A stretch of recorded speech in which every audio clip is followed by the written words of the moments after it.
पवित्र श्रीमद् भागवत गीता, पवित्र चारों वेद, पवित्र कुरान शरीफ, पवित्र बाइबल, पवित्र गुरु ग्रंथ साहिब, पवित्र कबीर साहिब की वाणी में छुपे हुए गूढ़ रहस्य अर्थात तत्व को जानने के लिए कृपया अवश्य सुनिए जगत गुरु तत्वदर्शी संत रामपाल जी महाराज के मंगल प्रवचन। और अगले दिन बताता जी मैं स्वस्थ हो गया, और एक का इंजेक्शन भी लाता है, ग्लूकोज भी चढ़ा देता है, एडमिट भी करना पड़ जाता है, और फिर 1-2 महीने तक उसको टैबलेट दी जाती है। तो स्वस्थ करके छोड़ेगा डॉक्टर, क्योंकि उसको पता है ये रोग भयंकर है, ये 4 गोलियों से ठीक होने का नहीं है। तो पुण्यात्माओं, आप जी ने ये ध्यान रखना चाहिए। एक तो इसमें ज्ञान परमात्मा ने इसलिए आधार बनाया है क्योंकि जब परमेश्वर कबीर जी 600 वर्ष पहले आए थे, सन 1398 से सन 1518 तक जब परमात्मा यहाँ आए थे,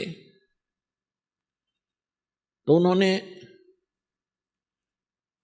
अपनी वो सारी लीला करके दिखाई थी जो भगवान किया करते हैं। तो जो प्रसंग चल रहा है हम उसी पर आते हैं। जैसे कोई एक्सीडेंट हो गया किसी व्यक्ति का, और वो हॉस्पिटल में जाता है, और उसके शरीर से ब्लड निकल रहा है, बह रहा है, उधर से उसकी टांग फ्रैक्चर होगी है दूसरी, और उसमें पीड़ा घनी हो रही है।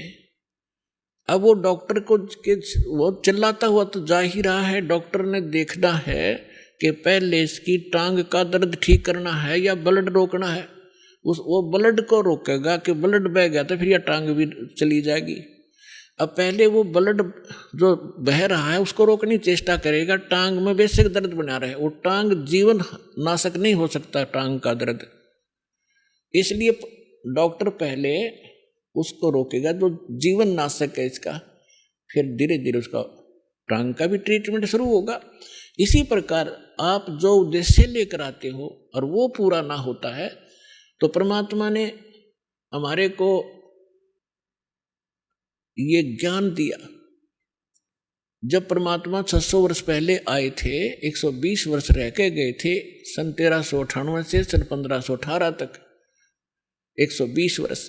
तो उस समय 64 लाख शिष्य हुए थे परमेश्वर के, एक धानक के, जुलाहे के, झोपड़ी में बैठे एक निर्धन व्यक्ति के। अगर उसको झोपड़ी में जाकर आदमी देखा तो इन्होंने सोचा ये संत कहाँ से थे, गरीब मजदूर व्यक्ति है। अब जैसे आज टीवी चैनल बनवाए परमात्मा ने दिया है ये नॉलेज, आपके जो बुद्धिमान व्यक्ति हैं, भगत हैं, उनका तो यह बात समझ में पक्की आ जाएगी कि ये जो भी आज इंटरनेट सिस्टम, यूट्यूब आदि बनाया है और ये इलेक्ट्रॉनिक सिस्टम बनाया है, ये परमात्मा ने दी है बुद्धि। अब जैसे ये अध्यात्म मार्ग का ज्ञान आज तक किसी ऋषि महर्षि से, बड़े बड़े विद्वान जो दीक्षा करते, किसी के पास नहीं था। और यू ज्ञान इस दास को दे दिया और ऐसा सुलझा कर दर दिया, आम व्यक्ति समझ सकता है। आपके लिए कितनी सुविधा होगी ना। आप ये गीता पढ़ते पढ़ते कितने दिन हो गए थे, और इस गीता को फर्स्ट क्लास की बुक बना दिया परमात्मा के ज्ञान ने। पहली कक्षा की किताब से दिखा हमने, ना पाठ दिखाई देता। तो इस दास ने अपनी अकल और अपनी बुद्धि का खूब पता है, जिसी मेरे में बुद्धि थी। मुश्किल से पास होया करते, पढ़ा करते जब, और 6 बार पढ़ा करते जब कि एक लेसन याद होया करता। आज उस परमात्मा ने अकल दी, बुद्धि दी, और ये सब सदग्रंथ खोल कर दरवा दिए। तो गॉड गिवन माइंड है ये, ना कि जीव का।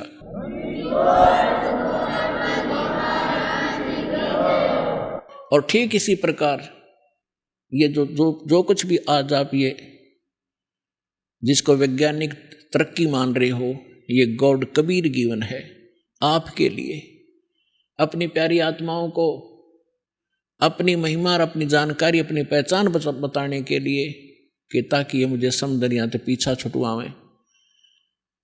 ये विज्ञान कति काम नहीं आवेगी किससे कभी। और दूसरी कृपा की दाता ने विज्ञान दी, डॉक्टरों को बुद्धि दी, अच्छी दवाइयाँ खोज ली। आप पहले हम देखा करते, हमारे पूर्वज और हम भी जब छोटे छोटे थे, इतनी औषधि थी नहीं। सिर में दर्द हो जाता, कपड़ा बांध कर 3-3 दिन पड़े रहा करते, काम भी ना कर सके थे। और आप लेकर टेबलेट 10 मिनट में अपना काम करो। तो आज अगर वही स्थिति होती, शरीर में कष्ट हो जाता, तो भक्ति भी नहीं कर सकते आप। तो आज ऐसी मेडिसिन जो दी है ये परमात्मा गॉड गिवन है, कबीर साहब ने दी है। और एक टेबलेट ली और अपना भजन करो और काम करो। तो इसी जब 600 वर्ष पहले परमात्मा आए थे, एक दिन में वहाँ झोपड़ी में कपड़ा भी बुन रहे होते थे और 1,000 जगह जाकर प्रकट हो जाते थे और सब जगह जा करके अपना ज्ञान सुनाया करते थे। वही ज्ञान एक जगह बोलते थे, सब जगह अन्य रूपों में भी वही ज्ञान एक जैसा सब जगह बोला जाता था। जैसे आजकल टीवी से, चैनल से यहाँ बोला जा रहा है, आप विश्व में कहीं भी देख और सुन सकते हैं। तो उसमें परमात्मा ऐसी लीला करते थे। पहले इतना जो जैसे आजकल तो कोई जैसे आज यदि कोई ये करता है, परमात्मा आज करते ये लीला, तो आज वह बात बना नहीं हो। क्योंकि आज तो 1 मिनट में पता लग जाए महाराज जी वहाँ सत्संग कर रहे थे, दूसरा को यहाँ भी कर रहे हैं, तीसरा को वहाँ भी कर रहे हैं। तो ये एक सृष्टि क्रम में खलबली मच जाती और जादूगर कहने लग जाएंगे फिर जादूगर है तो। और उस समय कोई जाना नहीं था 10 किलोमीटर दूर के हो रहा है, 5 किलोमीटर 1 हफ्ते में पता लग गया करता। वहाँ एक कोई भगत आया था, कोई संत भगत सत्संग कर रहा था।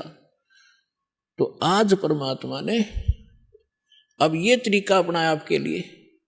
उसमें तो वर्बली सुनाया करते थे, जो ज्ञान आपको कबीर सागर से, कबीर वाणी से दास सुनाता है, समझाता है, बताता है।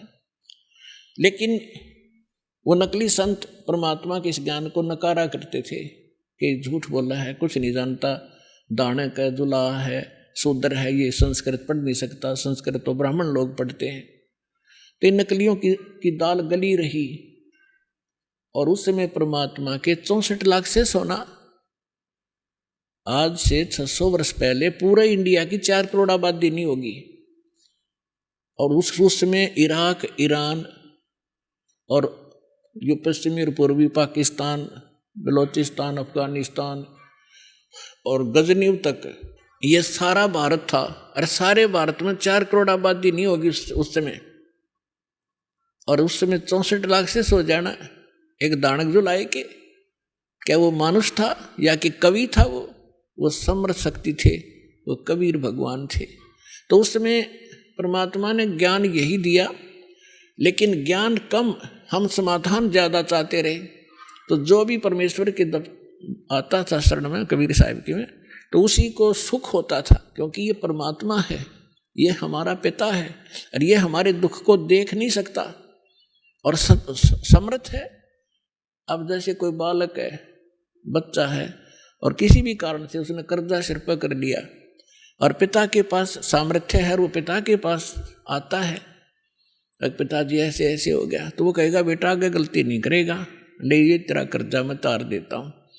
तो वो आगे ठीक चले तो वो बात बन गई। तो इसी प्रकार ये समर्थ परमात्मा है।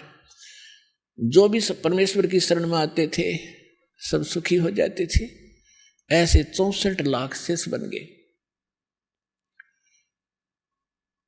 और कारण क्या रहा कि हमने उस परमात्मा को परमात्मा नहीं माना, हमने ज्ञान आधार नहीं किया, समाधान को आधार किया।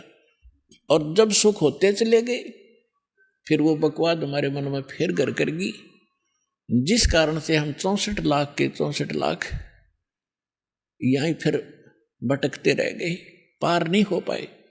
नहीं तो उसमें पार कर सकते थे। उसका कारण ये रहा, कबीर साहब ने कहा कि ज्ञान संपूर्ण हुआ नहीं और हृदय नहीं छिदावे, और देखा देखी भक्ति का यो रंग नहीं ठहरावे। जब तक आपको ज्ञान संपूर्ण नहीं होगा तब तक आप इस भक्ति मार्ग पर स्थिर नहीं हो सकते।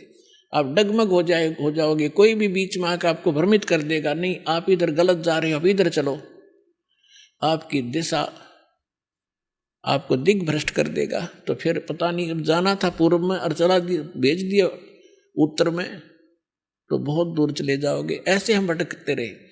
तो अब परमात्मा ने ये ज्ञान इसलिए आपके लिए तैयार किया है, पहले आपको शिक्षित किया। पुण्यात्माओं, जो दास वचन कह रहा है इसमें बहुत वजन है और सत्य से परिपूर्ण है। आज से 50-100 वर्ष पहले आप पिछला इतिहास देखो, लाखों वर्ष चले गए इस सृष्टि को, इस चतुर्युग में। कोई भी अपने जो आम नागरिक शिक्षा नहीं, अपनी नेक नीति से कमाई करके अपना परिवार पोषण ही करता था। एक वर्ग को ब्राह्मण वर्ग को एक विशेष वो ड्यूटी सौंपी गई थी कि आप सदग्रंथों को पढ़ो, शिक्षा ग्रहण करो और फिर हमें बताओ। तो आम व्यक्ति को वो खुद जैसा भी सदग्रंथों को पढ़ते सुनते समझते थे, आम व्यक्ति को बताया करते थे।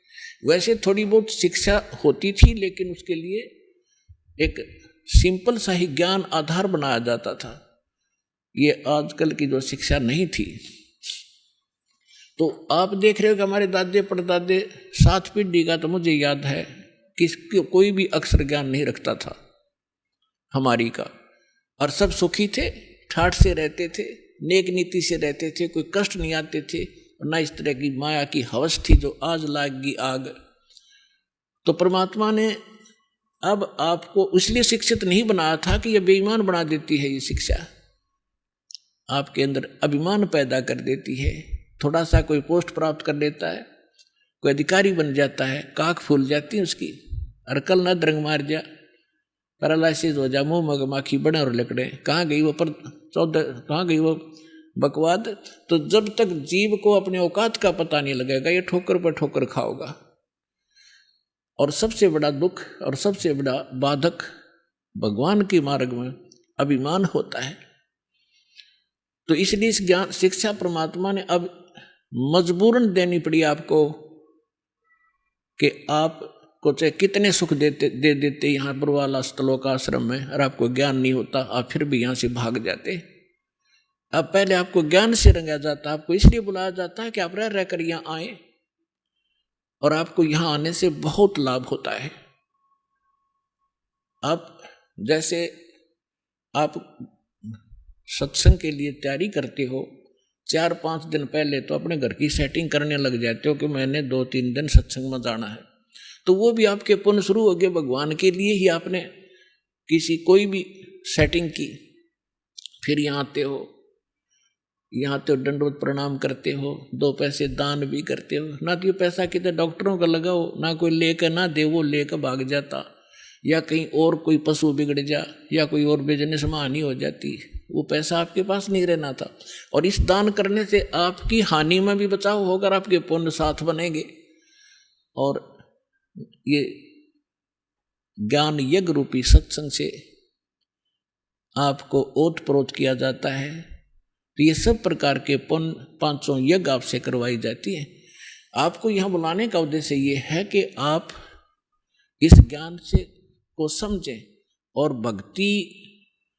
भक्ति के अंदर आपकी श्रद्धा बढ़े और आप पुण्य युक्त हो। आप यहाँ आते हो 3-4 दिन, जिस भी जिसका दाव लगता है परमात्मा की दया से, तो यहाँ फिर आप सारी क्रियाएं करते हो। सुबह का नित्य नेम भी कर लेते हो, मंत्र भी करते हो, सेवा भी करवाते हो, आरती भी सुनते हो, रमैणी भी कर लेते हो, फिर प्रणाम करते हो रह कर, फिर अपने भाई बहनों से मिलते हो जिनको यहाँ सुख हुआ है। तो आपका दृढ़ता आती है आपको कि सचमुच मेरा भी काम बनेगा जब इनके साथ ऐसा सुख हुआ। इसलिए आपको बुलाया जाता है। और यहाँ आने से कहते हैं संत मिलन को चालिए तज माया अभिमान, और जो कदम आगे रखे ओ हे यज्ञ समान। अब इस सतलोक आश्रम बरवाला में की तरफ आप जब भी रुझान बनाते हो, वहीं से आपके पुण्य प्रारंभ हो जाते हैं। और आप कितने भक्तिहीन हो चुके हो ये अंदाजा लगा लेना। आजीवन आप यह भक्ति करते चलोगे, तब जाकर के आप सतलोक जाने योग्य पुण्य युक्त हो पाओगे। तो आप कितने, जब सतलोक से आए थे तब आप कितने पुण्यकर्मी प्राणी थे। इस काल के होटल में आकर आपने सारी पूंजी का नाश कर दिया, आप एक भिखारी बन गए। गरीबदास जी कहते हैं उत्तर दक्षिण पूर्व पश्चिम तो फिरदा दाणे दाणे नु, और सर्व कला सतगुरु साहिब की हरियाए हरियाणे नु। तो हर एक दाने के लिए धक्के खाते, और को इंग्लैंड में जा रहे, हर को अमेरिका में धनी बन का आऊँगा। आपने यही धनी बना दे परमात्मा, जो नीत साबित होता है। करके देखो, भक्ति 100 सुख देगा। सो बरकत देगा, 100 प्रकार की आपकी हानि टाल देगा, यही सुख हो गया। और फिर धन का करोगे क्या तुम? जब आपको ये अध्यात्म ज्ञान होगा, फिर आपको केवल गीता अध्याय नंबर 7 के श्लोक नंबर 29 याद रहेगा। गीता ज्ञानदाता कहता है कि जो प्राणी मेरे इस ज्ञान को आश्रय रख करके तत्वदर्शी संत की खोज कर लेता है,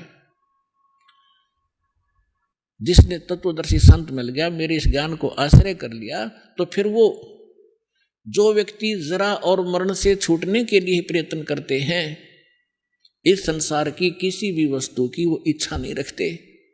जरा माने वृद्ध अवस्था का कष्ट और मरण माने मृत्यु। अब भक्तात्माओं थोड़ा सा ज्यादा जोर देना अध्यात्म मार्ग की ओर। या माया तो बतेरी जोड़ लिया आपने, और किसी के पास कोई सेठ बना दिखता नहीं। अरबपति देख लो, उसके ऊपर कम से कम 1 अरब पैसे होंगे तो 2 अरब कर्जा पाओगा। हमने नो दिखा 4 फैक्ट्री है इसके, लेकिन उसकी मेंटली हालत इतनी बुरी होती है, सपने में सुख नहीं उस मानस को। तो आपने ये इधर ज्यादा ध्यान देना पड़ेगा भगवान की तरफ। इस मार्ग के ऊपर आपने आगे बढ़ना पड़ेगा। आप यहाँ क्या किसके लिए जोड़ा? परमात्मा कहते सर्व सोने की लंका थी वह रावण से रणधीरम, एक पलक में राज बिराजी जम के पड़े जंजीरम। और सारी सोने की लंका बनाए बैठा था और 1 ग्राम सोना भी साथ नहीं ले जा सका। तो फिर हमें ये ज्ञान होगा। जैसे गीता अध्याय नंबर 7 के श्लोक 29 में कहा है कि जो जरा और मरण से छूटने के लिए प्रयत्न कर रहे हैं और कोई वस्तु की इच्छा नहीं रखते, वे उस परमात्मा से, तत्परम से और सारे अध्यात्म ज्ञान से और सभी कर्मों से परिचित हैं। उसी का दल डटेगा इस काल के जाल से, उल्टा हटेगा, जिसने संपूर्ण ज्ञान हो जाएगा। तो कबीर साहब कहते हैं ज्ञान संपूर्ण होया नहीं और हृदय नहीं छदाया है, तो इस देखा देखी भक्ति का रंग नहीं ठहरावे। तो 64 लाख से थे सारे भाग्य भगवान को पहचाना नहीं, क्योंकि उनको ज्ञान नहीं था। और आज ज्ञान करवाया भगवान ने, आपको प्रमाण देकर ऐसा रंग दिया है कि आप यहां से हिल नहीं सकते।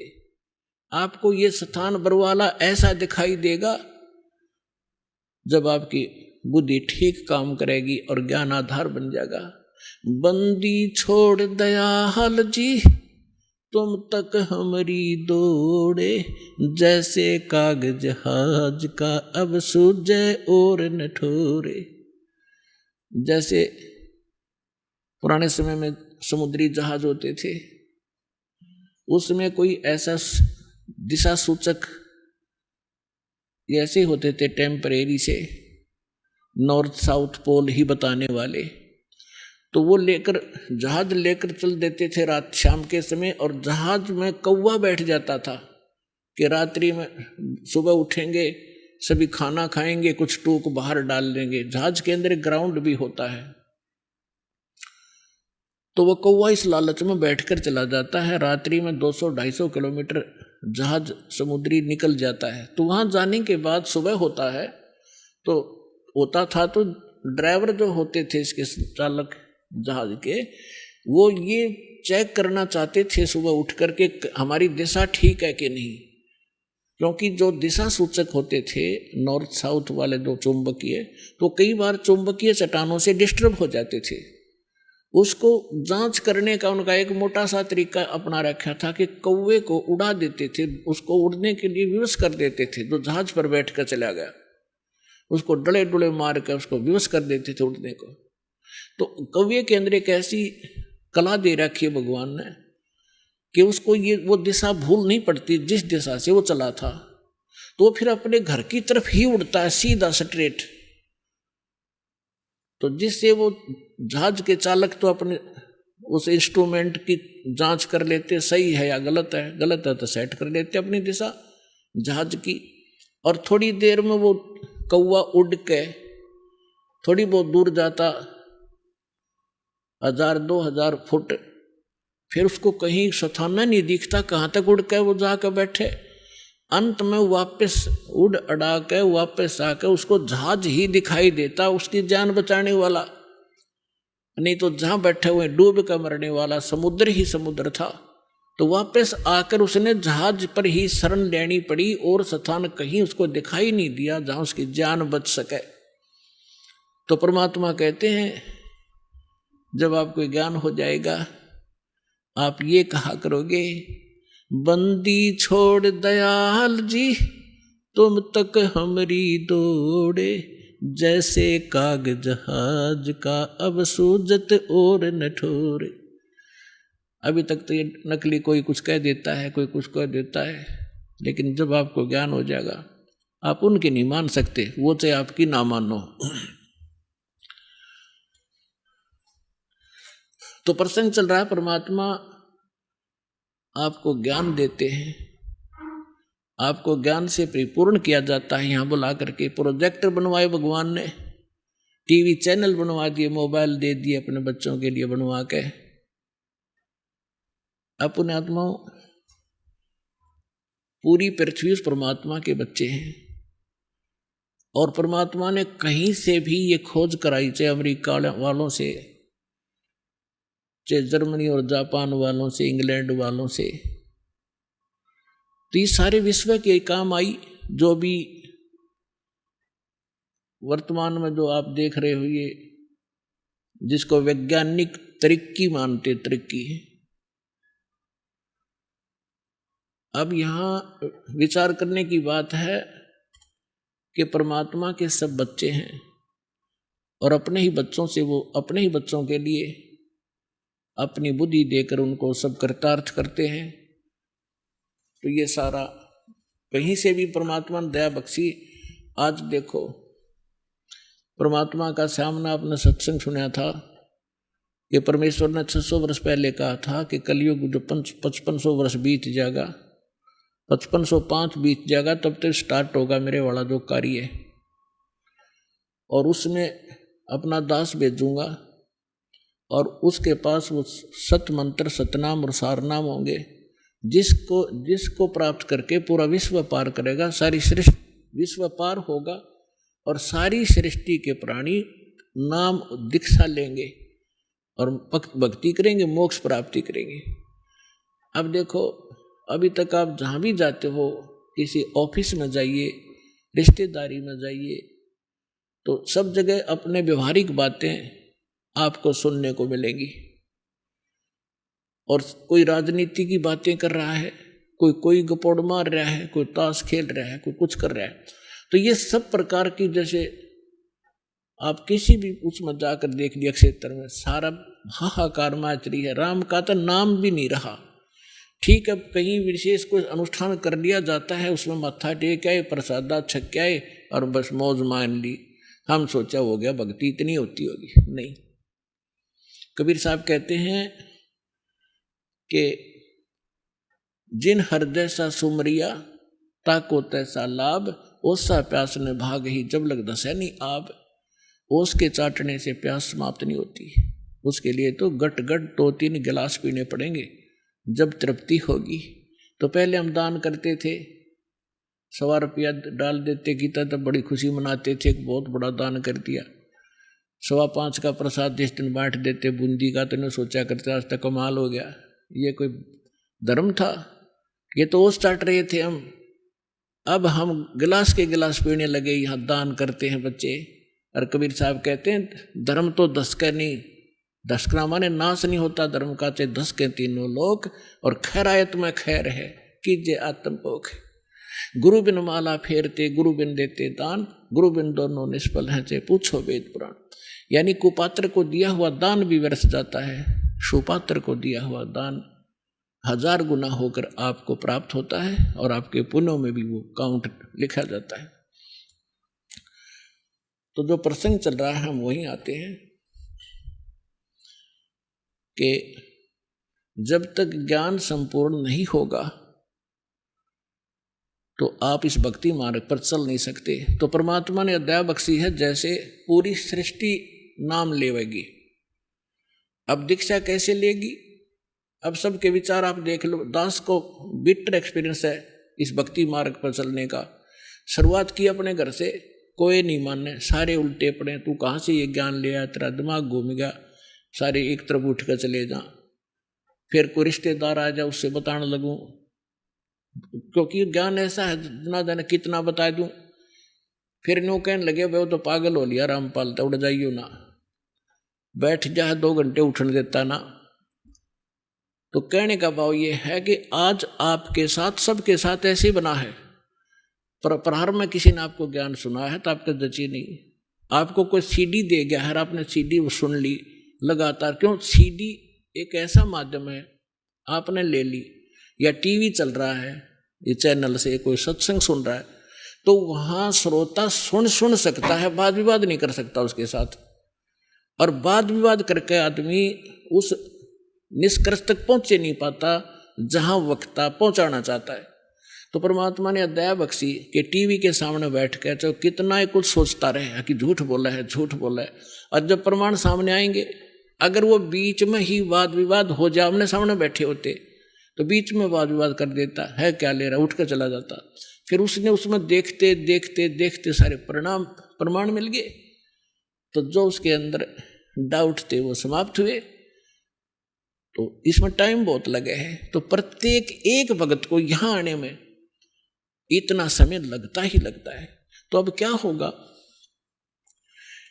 अब ये जैसे आप देख रहे हो, एक भक्त अपना अनुभव बता रहा था, पिछले सत्संग में आपको सुनाया था कि हम यहाँ से राजस्थान के भक्त आते हैं, यहाँ हिसार से एक ट्रेन चलती है, यहाँ खाली होती है, यहीं से स्टार्ट होती है, तो हम 2-2.5 हज़ार भक्त उसमें बैठ जाते हैं सुबह सुबह जाके हिसार से जोधपुर वाली में। और कोई नित्यनेम कर रहा है, कोई मोबाइल से मंत्र सुन रहा है, कोई आरती अपना कोई और शब्द सुन रहा है, चर्चा माले की चल रही होती है। तो वहाँ जितने यात्री उसमें बैठे होंगे अन्य भी, उनके ऊपर भी परमात्मा की वाणी प्रभाव डालेगी। बेशक उनको कोई समझ में नहीं आ रहा आरती या नमो नमो सतपुरुष को शुरू में तो किसी के बिना पल्ला पड़ती है, के बोल रहा है, लेकिन वो अपना काम पूरा कर रही होती है, उसको प्रभावित कर रही है आसपास के क्षेत्र में। इवन चींटी, पक्षी, पशु, गांव घर के जो पशु हैं उन पर भी प्रभाव पड़ेगा।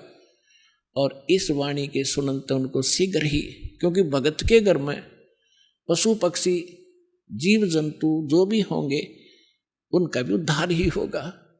तो इस वाणी में इतनी शक्ति है, परमात्मा की वाणी के अंदर इतना अफेक्ट है कि इस आत्मा के बहुत से पाप ऐसे होते हैं जो ज्ञान यज्ञ से कटते हैं, और फिर उसके अंदर एक विशेष प्रेरणा बनती है भगवान की तरफ से कि कैसा है नास्तिक को।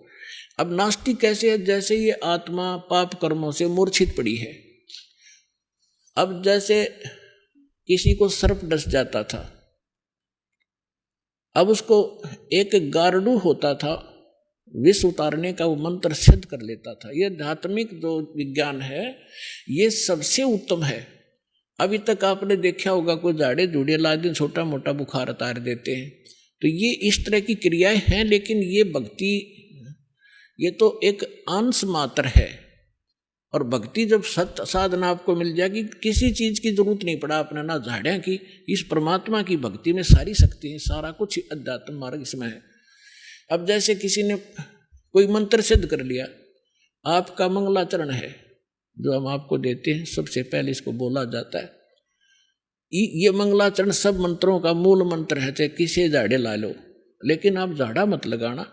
इस मंत्र को जाप करने से आपके आसपास कुछ भी नहीं रहेगा, और फिर आपका मंत्र जो दूसरा दे रखा है वो करते रहे। तो कहने का भाव ये है कि इस दास ने इस अध्यात्म मार्ग का बिटर एक्सपीरियंस हुआ, और पहले परमात्मा ने सन 1988 से 1994 तक 6-7 वर्ष इन सभी संतों महंतों महात्माओं की जानकारी दिवाई, के सत्संग सुना, इनकी क्रियाएं देखी।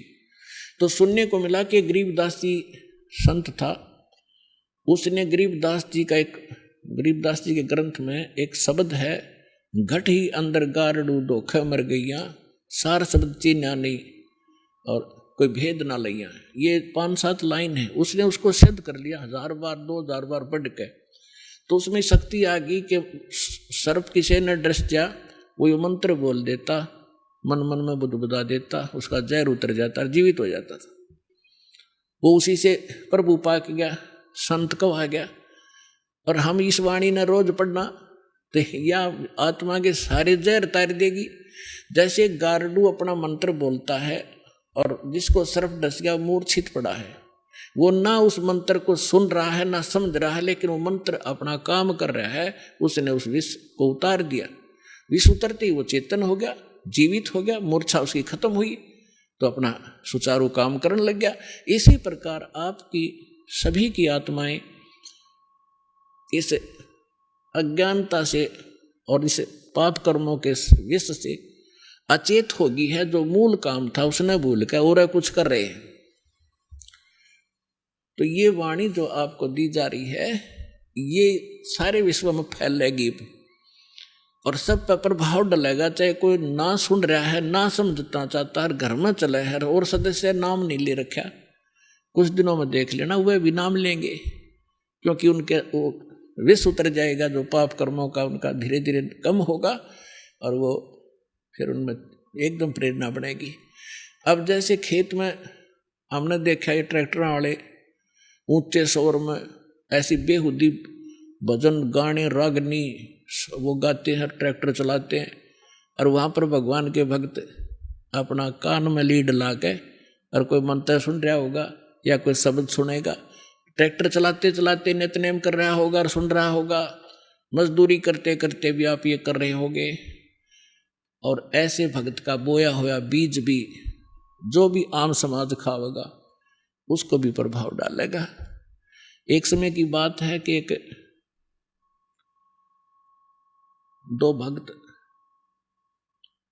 दो संत बने हुए थे, उन्हें चेले बना रखे थे।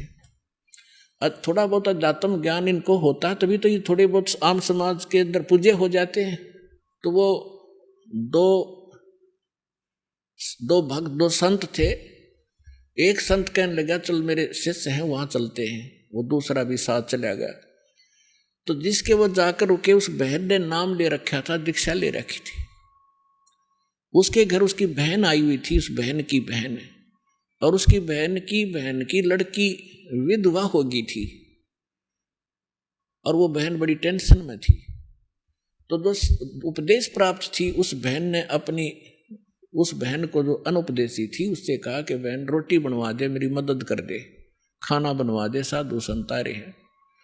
तो उस बहन ने वो खाना बना दिया जिसकी बेटी विधवा हो चुकी थी। उसी टेंशन में थी वह, क्या होगा मेरी बेटी का, छोटे छोटे बालक हैं, भाई भगवान के ऊपर कैसे गुजारा होगा। माता पिता को तो बड़ा टेंशन बनी रहती। अब इन विचारों से ग्रस्त उसने खाना बना दिया, संतों ने खा लिया, वह सो गए। तो सुबह जो दूसरा था वो उठा और इतना टेंशन में उठा कि भाई क्या हो गया। उठकर उसने अपने साथी से बताया भाई आज तो ऐसा सपना आया जैसे मेरी लड़की विधवा होगी हो,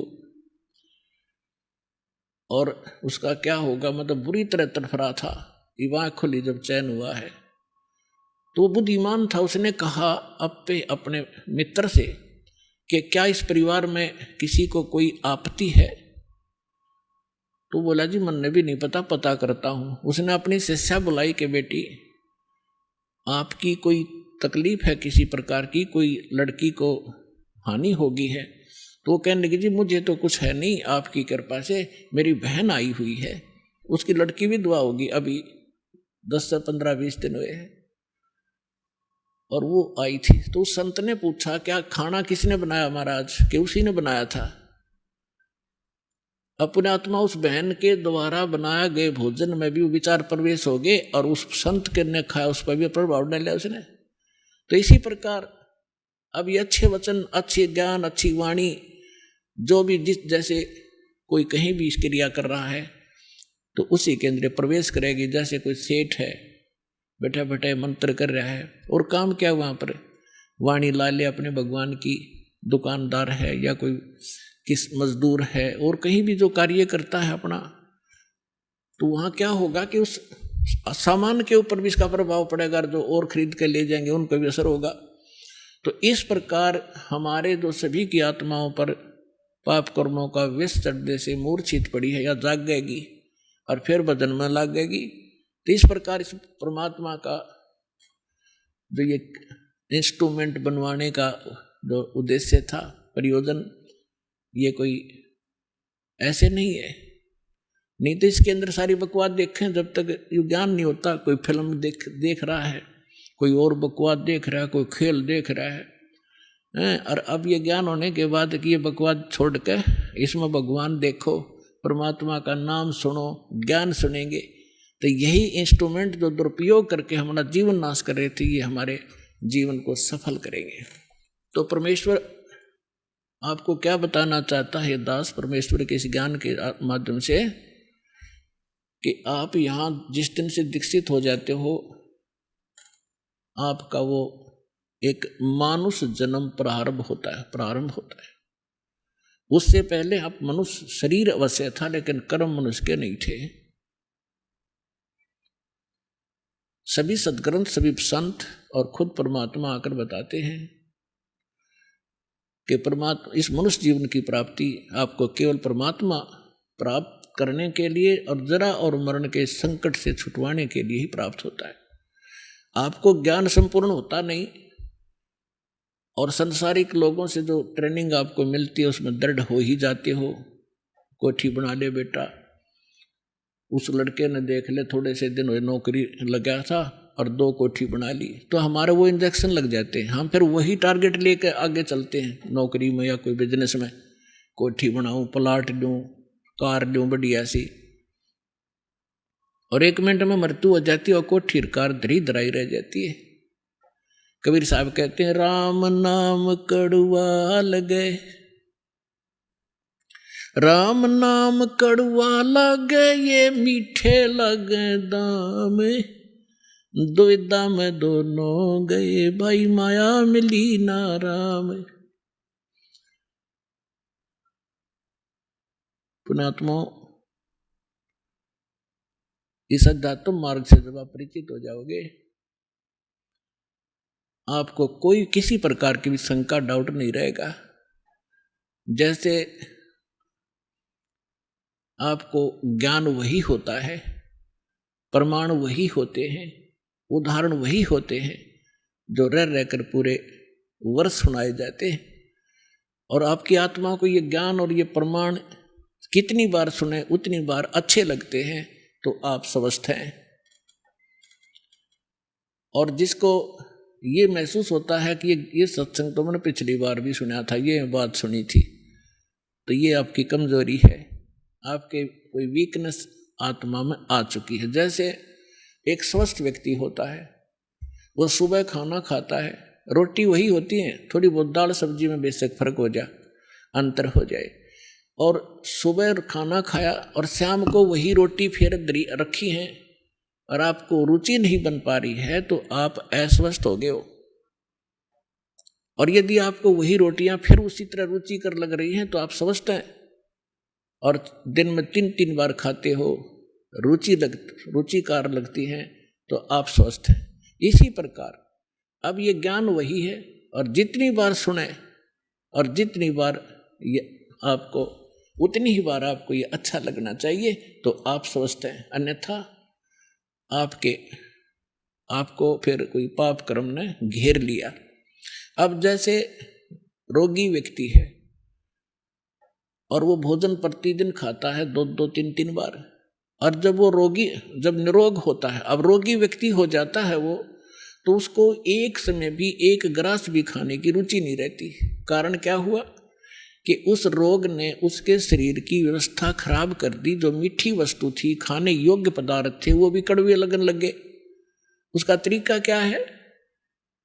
उसका तरीका ये है कि कड़वी, जैसे किसी को मलेरिया हो गया और उसने वो कड़वी कुनीन रोटियां तो भी कड़वी वो खानी पड़ेंगी, ना चाहते भी खानी पड़ेंगी, चाहे वो रुचि कर लगे चाहे ना लगे। उनके खाने से फिर धीरे धीरे बुखार ठीक होगा, जबर ठीक होगा, तो वह रुचि भूख बढ़ेगी और फिर स्वादिष्ट, स्वस्थ होते फिर स्वादिष्ट हो जाएंगे। तो इसी स्वादिष्ट लगा करेंगे। इसी प्रकार ये सत्संग के अंदर ये दोनों डोज हैं। इसमें आत्मा का आहार भी है और ये ट्रीटमेंट, ये उपचार भी साथ होता है। जैसे कोई भक्त सत्संग सुन रहा है और ये मन में आता है कि तो पहले भी सुना था, तो बेशक आप ना चाहते हुए भी उठकर नहीं जाना चाहिए, उसको बार बार सुनना चाहिए। थोड़ी सी देर में आप देखोगे ओहो ये तो ठीक सी लगन लाएगी, तो ये कुनीन का काम भी करेंगी। ना चाहते हुए भी भगवान की महिमा को सुनते ही रहना चाहिए और ना चाहते हुए भक्ति जैसे मंत्र करने लगते हो, रुचि सी ना बनती, ना बनन दे, एक मिनट जाओ कर दे से होकर मन भागन दे, दूर थोड़ी देर भागेगा फिर आप पैसे होगा। इसी प्रकार परमात्मा कहते हैं कबीर हरि के नाम को हेज बजोते खज, उल्टा सुल्टा ओ गही खेत पड़ा जो बीज। अब परमात्मा के नाम में लग जाओ, चाहे हेज यानी अपनी रुचि से या खज के माथा सा ठनकते हुए भी शुरू कर दो। और कहते हैं जैसे खेत में बीज पड़ गया उल्टा पड़ोते सुल्टा उगेगा। तो इस प्रकार आपने इस ज्ञान को सुनना चाहिए। अब जैसे हमने जो ट्रेनिंग समाज से मिली, जहां भी गए उन्होंने यही कथा सुनाई, क्या कर रहा है बेटा, कि इंजीनियरिंग कर रहा हूँ। अच्छा क्या लगेगा, जेई लगूंगा। कोई कहे मैं एसटीओ लगूंगा। अच्छा हमारे गांव में एक लड़का था भाई फलाने का सर, वो जेई लगा था, उसने एक कोठी वहाँ बना ली और एक प्लाट खरीद लिया और उसने न्यू कर लिया। तो हमने फिर वही सोच हो जा बीसीए बनावांगे, जेई लग के या एसडीओ लग के, तो वो इंजेक्शन लग गए तो हम उधर प्रेरित हो गए। अरे ज्ञान सुनाएंगे भगवान का तो हम इधर दृढ़ हो जाएंगे। वो तो हमें जहर दिखाई देगा, कोठी और बंगला में सारा जीवन नाश कर देना, मामूर्ख व्यक्ति का काम दिखाई देगा। तो इसी प्रकार सत्संग में आने से, इस ज्ञान को बार बार सुनने से आपको दृढ़ता आएगी। कबीर साहब कहते हैं देखो हम यहाँ माया मांगने आते हैं, परमात्मा कहते हैं ये तो मैं रूंगे में दूंगा आपको फ्री में, ये तो आपको फ्री ऑफ कॉस्ट दूंगा, ये तो हमारा सौदा भी नहीं है, ये तो वैसे दूंगा आपको। अब रूंगे की परिभाषा बताऊं थोड़ी सी क्या होती है। पहले हमारे गांव में, सभी गांव में ग्रामीण में ऐसा था, पैसे वैसे होते नहीं थे। ऐसे ही जैसे कोई सब्जी बेचने आया या कोई और सामान प्याज बेचने आया या कोई और सामान लेके आता, तो हमारी दादी जी क्या करती थी, गेहूं का बेला भर ले जाती और उसको पूछती भाई ये कैसे देगा टिंडे तू। वो कहता जी गेहूं के 2 बार दूंगा, बोला तोल दे। और जब तो सौदा तो कर लिया, गेहूं का 2 बार तुलवा लिए, 1 किलो के 2 किलो ले लिए, किलो गेहूं के बराबर। फिर यूँ क्या करती भाई रूंगा और दे, रूंगा माने बिना बगैर सौदे में अलग आइटम, वो एक आधा टिंडा ठाका और घेर देता, ले दाई रूंगा ना भाई थोड़ा और देख दो, वो देख दो और घेर देता, बुढ़िया राजी हो जाती। तो ये रूंगा माने फ्री ऑफ, वो तो फालतू का। तो जो असली सौदा हम आपको यहाँ देंगे करेंगे, वो जन्म और मरण के इस दीर्घ रोग का नाश करेंगे। और जो आप यहाँ मांगने आते हैं तो रूंगे में देंगे आपको, अगले हो जा राजी। जो संसारिक संपत्ति जो आपको आवश्यक होगी और आपके कष्ट जो आपके ऊपर संकट आ रहे हैं, तो रूंगे में ठीक करेंगे हम आपको कबीर भगवान हमारे। और असली दुख तो आपका, असली सौदा तो ये है जो आपका जन्म मरण का रोग काटेंगे, जो पृथ्वी पर इस ब्रह्मांड में कोई नहीं कर सकता इस काम को। 2 सतलोक आश्रम बरवाला जिला, ये सारा हरियाणा में आपको आज उपलब्ध है। तो क्या बताते हैं, राम नाम कड़वा लगे ये मीठे लगे दाम, दुविधा में दोनों गए भाई माया मिली ना राम।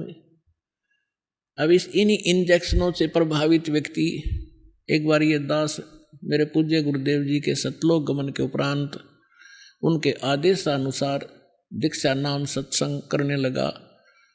तो हमारे पूज्य गुरुदेव जी का एक आश्रम मोघा के अंदर है, रेलवे स्टेशन के पास, और एक तलवंडी भाई जिला फिरोजपुर के अंदर है। तो जिला फिरोजपुर के अंदर जो तलवंडी भाई एक कस्बा छोटा सा बरवाले जैसा ही, तो वहाँ हमारे गुरुदेव जी के कुछ शिष्य थे। तो उन्होंने आग्रह किया कि आप यहाँ भी सत्संग किया करो। गुरुजी चले गए। तो हमने सेकंड संडे यानी द्वितीय रविवार तलवंडी भाई में सत्संग शुरू कर दिया, हम जाने लग गए। तो इस सत्संग को सुनकर प्रभावित तो आम व्यक्ति हो ही जाता है। तो उनके वहां कोई बुढ़िया की मृत्यु होगी थी, उसके शोक व्यक्त करने के लिए कोई उनका रिलेटिव आया हुआ था। वो धनी व्यक्ति था, चंडीगढ़ का वासी था। तो उन्होंने उससे कहा कि शुक्रवार को आया था, वो शनिवार को जाना चाहा था शाम में 4 बजे से। उन्होंने कहा कि आप आज रुको, कल सत्संग होगा, आप सत्संग सुनकर जाना। वो कहने लगा मैं सत्संग बहुत सुनता हूँ, मैंने सब सुन रखे, मुझे काम जरूरी है, जाना पड़ेगा। तो उन्होंने भक्तों ने यह भी कहा कि सत्संग आपने जरूर सुने होंगे, लेकिन ये सत्संग कुछ उनसे भिन्न है, आप सुनो, हमारी प्रार्थना स्वीकार करो। वो कहने लगा नहीं नहीं, मेरा एक बहुत कंपलसरी काम है, एक कोई पार्टी आवेगी, उसके साथ मेरा एक एग्रीमेंट होना है कोई कार्य का, और उसमें मुझे 5 लाख का बेनिफिट होगा। सन 1997 की बात है। उस समय के 5 लाख आज के तो मेरे ख्याल में 50 लाख होंगे। तो उन्होंने फिर प्रार्थना की कि कोई बात नहीं, कब आएंगे, किस टाइम आएंगे? कहना कल वो 1 बजे आएंगे। और मैंने उनके लिए सारी पार्टी का अरेंजमेंट करना है। तो उन्होंने फिर काफ़ी कहा, पर वो नहीं मानने वाला था, वो चला गया। अब वो वहाँ से 4 सदस्य थे घर में, 4 पति पत्नी, 1 लड़का 1 लड़की, और मारुति कार ले रखी थी।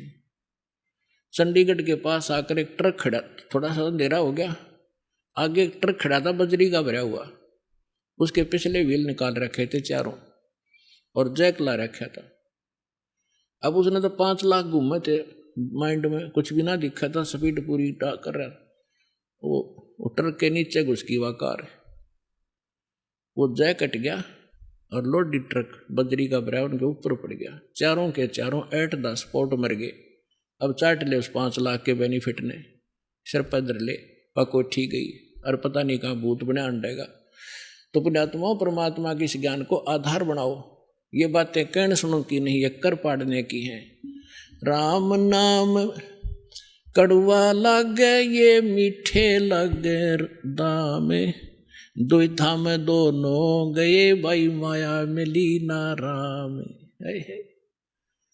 अब्राहिम सुल्तानदम एक संपन्न सम्राट था, सारी सुविधाएं थी उसके पास, 18 लाख घोड़े थे, 18 लाख। हमारे गांव में पुराने समय में यदि किसी, आजकल तो इन कारों की महिमा है, जिसका कार है वो साहूकार माना जाता है। उस समय जिसके घर पर घोड़ा या घोड़ी होती उसको सेठ माना करते, बड़ा भाई चौधरी आदमी है, घोड़ा रखा है। एक घोड़े से बीमा बन जाती थी, और उसके 18 लाख घोड़े थे, और संपत्ति कितनी होगी। और वो उसमें इतना मस्त था, परमात्मा ने उस दलदल से उस आत्मा को निकालना पड़ा। अब थोड़ी सी कथा सुनाते हैं अब्राहिम सुल्तानदम की।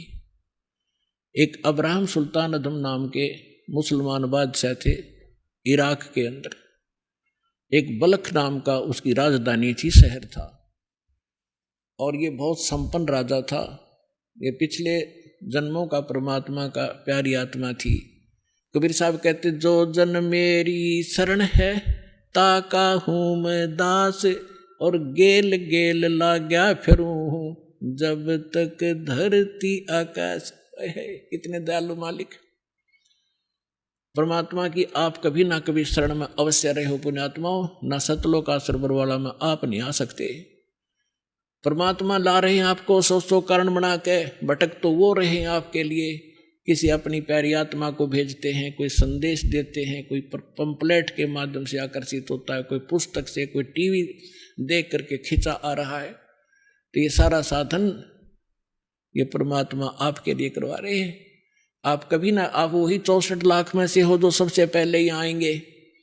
उसके बाद पूरा विश्व को उसी तरीके से जैसे सर्प का विष उतारने वाला गारडू मंत्र बोल बोल कर सचेत करता है, तो बाकी समाज को इस ज्ञान से, भक्ति से, इस परमात्मा की वाणी से, भक्तों के माध्यम से गांव गांव में, नगर नगर में ये मंत्र बोल बोल कर वो विष उतारेंगे, फिर वो जागेंगे बाद में, पहले 64 लाख आएंगे जो काशी में रह गए थे, भगवान के संपर्क में आए थे। तो परमात्मा कहती एक बार जो मेरी शरण में आ गया उसके साथ रहूंगा सदा। तो कितने दयालु थे, जो आज से 600 वर्ष पहले भगवान नहीं आते या भक्ति में खत्म हो जाती, उस समय परमात्मा ने इसी लीला की और ऐसे चमत्कार किए, आज तक भक्तों के अंदर वो चर्चा का विषय है, भगवान ये कर देता है। तो वो क्या करते यही भगवान। और फिर कुछ सिरफिरे जैसे कमाल जैसे परमात्मा ने मुर्दा जीवित किया। लंबी कथाएं हैं ये बहुत गनी, लेकिन धीरे धीरे आपको सुनाया करेंगे। अभी तक तो आपको इन सदग्रंथों से वेदों से ये मलाई निकाल कर आपके सामने रखिए, फिर ये कथाएं सुनाया करेंगे। जो दास यदि ये कथा मैं पहले सुनाता, जब तक ये वेद सदग्रंथ और सब शास्त्रों से निर्णय नहीं निकालता था, किससे कहना जचा कबीर इज गॉड। और अब इस ज्ञान के माध्यम से प्रत्येक आदमी ये मान रहा है भक्त कि कबीर इज गॉड और कंप्लीट गॉड। तो परमात्मा अब क्या करते हैं, हम तो धन मांगने आते हैं और कहते हैं जो जन मेरी शरण है ताका हूं मैं दास। अब दास देख लो किसा होया करे। दास किसे कहते हैं, दास की परिभाषा सुनाता हूं। एक बार अब्राहिम सुल्तान अधम जो राजा था, उसने घर त्याग दिया था और वो किसी बाग में गया, परमात्मा की कृपा से घर त्याग दिया था और वो किसी चला गया, एक बाग में रुक गया, ना एक आश्रम में रुक गया। उस आश्रम में सब दास कहें अपने आप को, फलाना दास फलाना दास, और थोड़ी बात पे एक दूसरे का आंख काट दें, लड़ने लगे, तू क्या बन रहा है। तब अब्राहिम सुल्तान अधम जिसकी दास कथा सुनाना जा रहा है, इसका थोड़ा सा लिंक बीच में और आ गया। जब वो घर त्याग गया था, पहले ये राजा था, तो उसने कहा कि भाई आप नाम दास जरूर लिखते हो पर कर्म आपके लक्षण दास के नहीं है। उन्होंने पूछा भाई क्या बात भगत जी, कैसे नहीं। उन पता था कि राजा था और ऐसे राज त्याग करा है। तो उसने कहा कि जब मैं राजा था हम गुलाम लाते थे, गुलाम दास। तो मैंने, क्योंकि धार्मिकता मेरे अंदर थी, मैं गुलामों का ध्यान बहुत रखता था, कोई इसको कष्ट ना हो। तो मैंने उससे पूछा कि भी गुलाम आदमी पहले मनुष्यों को मोल लिया करते, गुलाम जैसे आजकल पशुओं को लाते हैं। राजा लोग या सेठ साहूकारों के वहाँ वो नौकर रहा करते थे, उनको जो मर्जी झूठा कुटा टुकड़ा दे दिया, उनकी सब स्वतंत्रता समाप्त हो जाती थी। और जो यस जो कह दिया वही करते थे, आगे यस कर सकते थे, नो नहीं। और उनकी सो इच्छा कुछ नहीं होती थी गुलाम की। तो अब्राहिम सुल्तान ने कहा कि मैंने उससे पूछा कि ए गुलाम तेरा क्या नाम है। उसने कहा कि दास को जिस नाम से पुकारोगे गुलाम का वही नाम होगा, हमारा कोई नाम नहीं होता।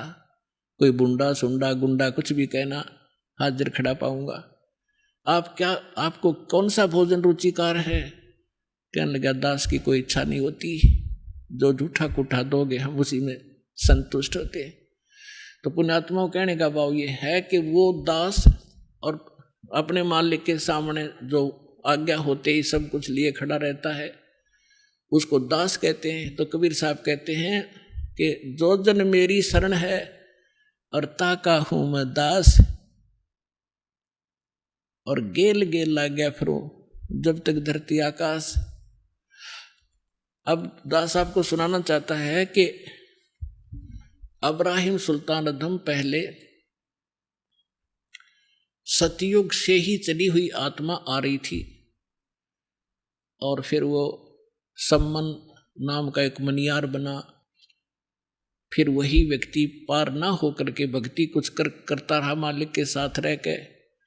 फिर वो एक 9 शेरवां का बादशाह बना, 9 शेर खान। वहाँ पर भी वो भक्ति परमात्मा वहाँ पहुँचे, उसको ज्ञान दिया, लेकिन मोक्ष नहीं हुआ, दृढ़ता नहीं की उसने।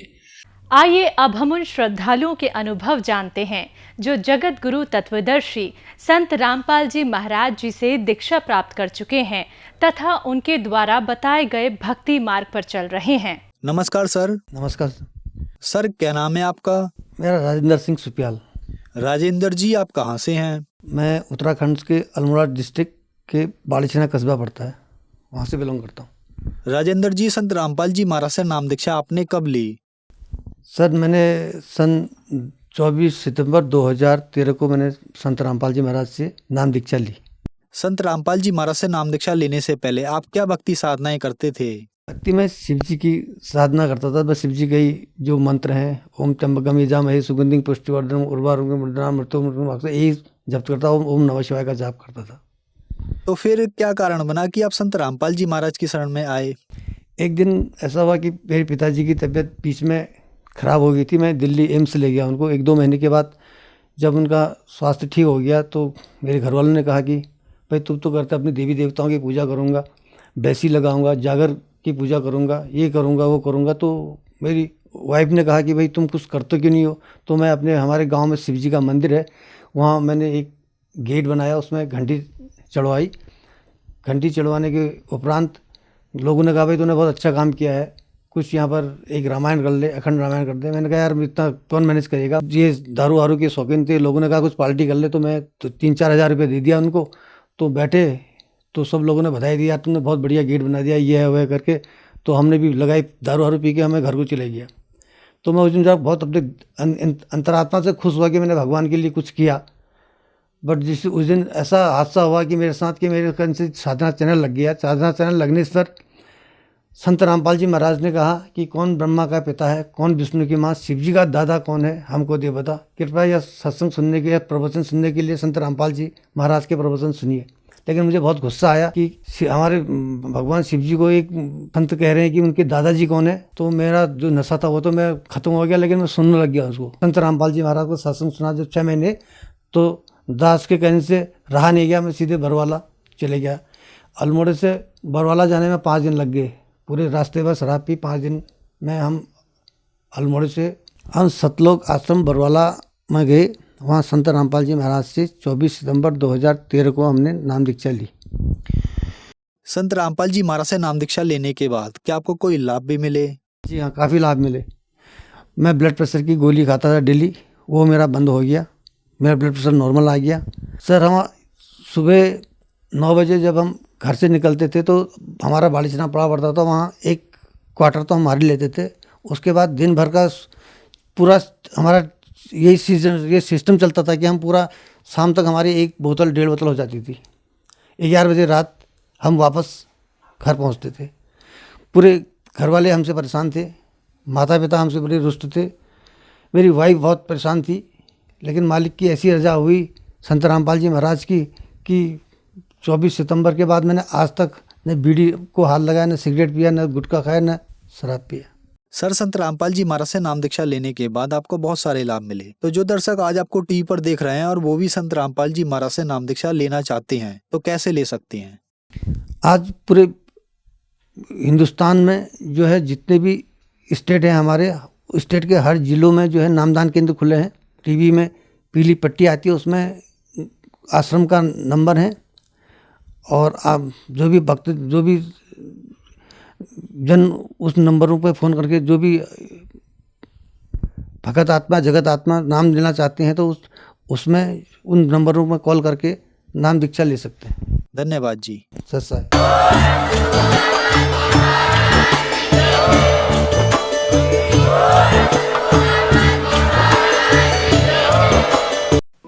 आप सुन रहे थे जगत गुरु तत्वदर्शी संत रामपाल जी महाराज के मंगल प्रवचन। अधिक जानकारी के लिए संपर्क करें